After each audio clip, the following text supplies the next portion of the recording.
આવે છે।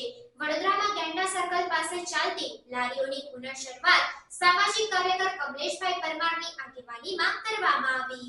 વડોદરા શહેરમાં આવેલ ગેંડા સર્કલ પાસેના 9 લારી ધારકોને ઘણા વખતોથી દબાણ શાખા દ્વારા હેરાનગતિ કરવામાં આવી રહી હતી, ત્યારે કમલેશભાઈ પરમાર સામાજિક કાર્યકરની આગેવાની હેઠળ તમામ લારીઓ પર નરેન્દ્રભાઈ મોદી સાહેબના બેનરો લગાવી શ્રીફળ વધેરીને ફુલહાર ચઢાવીને ધંધા રોજગાર પુનઃ શરૂ કરવામાં આવ્યા।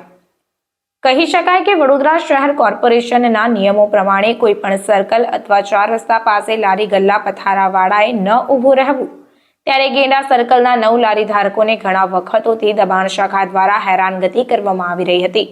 આ લારી ધારકો 20 વર્ષથી લારીઓ લગાવીને પોતાનો વ્યવસાય કરી રહ્યા હતા, ત્યારે ગેંડા સર્કલથી 500 મીટર છોડીને ફરીથી તમામ લારીઓ પર અનોખી રીતે નરેન્દ્રભાઈ મોદી સાહેબના બેનરો લગાવી ધંધા રોજગાર પુનઃ શરૂ કરી સામાજિક કાર્યકર દ્વારા વધુમાં જણાવવામાં આવ્યું કે નરેન્દ્ર મોદી સાહેબ એક બાજુ ગેરંટી આપે છે, સ્વનિધિ યોજના હેઠળ લોન આપે છે, ત્યારે વડોદરા શહેરના કેટલાક અધિકારીઓ મનમરજી પ્રમાણે હેરાનગતિ કરે છે।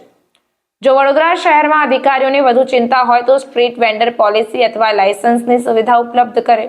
જો આ લારી ધારકોને હેરાનગતિ કરવામાં આવશે તો સામાજિક કાર્યકર લારી ધારકો સાથે તેઓના પરિવારજનો સાથે આમરણાંત ઉપવાસ પર બેસી જશે તેવી ચીમકી પણ ઉચ્ચારી હતી।